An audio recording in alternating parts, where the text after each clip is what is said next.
Hi hi ఏంటి special ఇవాళ త్రినాథ స్వామి వ్రతం అయితే చేసుకున్నాను అనమాట.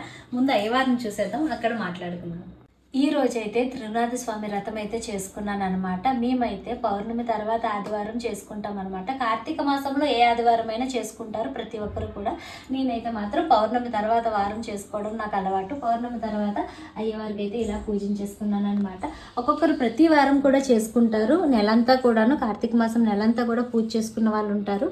కానీ నేనైతే ఒకేసారి 3 మేళాలు కూడా సమర్పించేసుకుంటాను అనమాట. 3 వారాల పూజ కూడా ఒకసారి చేసుకోవడం అలవాటు, అలానే చేసుకున్నాను.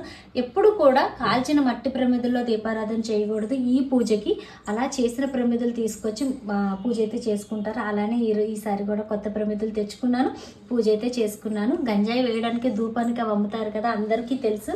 అవి చాలా స్పెషల్గా ఉంటాయి, అవి కూడా తీసుకొచ్చాను. పూజ అయితే మాత్రం చాలా బాగా అయ్యింది.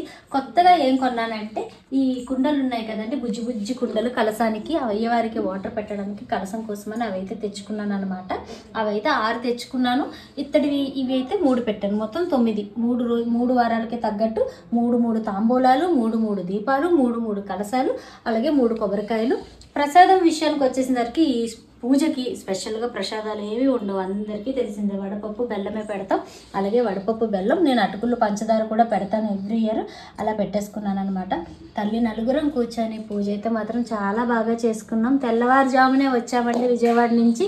ఇంకా రాగానే ఇల్లంతా శుభ్రం చేసుకొని మార్కెట్కి వెళ్ళి పూజకు కావాల్సిన సామాగ్రి అంతా తెచ్చుకొని పూజ అయితే ఇప్పుడు ఇలా పూర్తయింది. ఈ రోజు నా పూజ అయితే ఇలా అయ్యింది. రేపు 3వ వారం సోమవారం కదా, కార్తీక సోమవారం. రేపు పూజలో కలుసుకుందాం. నేను మీ వైజాగ్ పిల్ల.